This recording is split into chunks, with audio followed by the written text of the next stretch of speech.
போட்டாச்சு தம்பி. Very good. டேய் அரிசி போட்டா வந்துடா. வா, இதை கொண்டு வண்டியில வை. ஆம்பில போற எங்க முதலாளிட்ட காட்டுறேன். லாரி அனுப்பிச்சு விடுறேன். பணத்தை வண்டி லோட ஏத்தி விட்டுரு. ஓகே? அப்ப முதலாளி நீங்க இல்லையா? முதலாளி யாருக்கு தான் ட்ரை பண்ணிட்டு இருக்கேன் தம்பி. என்ன நான் விசிட்டிங் கார்டு முதலாளியோட கொடுத்துட்டா. விசிட்டிங் கார்டு வருமா? ஓஹோ, பிரியாணி அரிசி. அத அப்புறமா வாங்கிக்கிறேன்.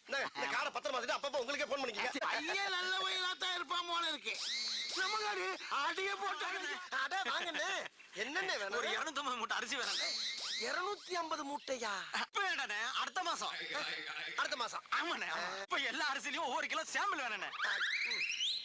ஒவ்வொரு குள்ள அரிசி சாம்பிள். நம்மளை பத்தி வெளியில எது விசாரிச்சீங்களா? அப்படிலாம் ஒண்ணு விசாரிக்கலண்ணே. அப்ப வாங்க சாம்பிள் கொடுத்துருவோம்.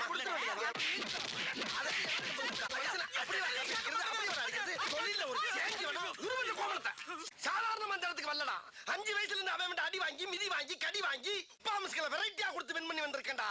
அப்பேற்பட்ட என்கிட்டயே வந்து ஒரே நாள்ல காப்பி அடிச்சு ஓவர் டேக் பண்ணவா பாக்குற நீ வாங்க. ஆமா, நீ அவனை அடிக்கும் போது என்னையும் ஏன் சேர்த்து அடிச்ச? ஒன்னும் ஸ்ட்ரைட்டா அடிக்க முடியல, பாவமா வேற இருந்துச்சு. அதான் அவனை நொறுக்குற சாக்குல உன்னை சேர்த்து அடிச்சேன். அந்த பயம் இருக்கட்டா. அம்மா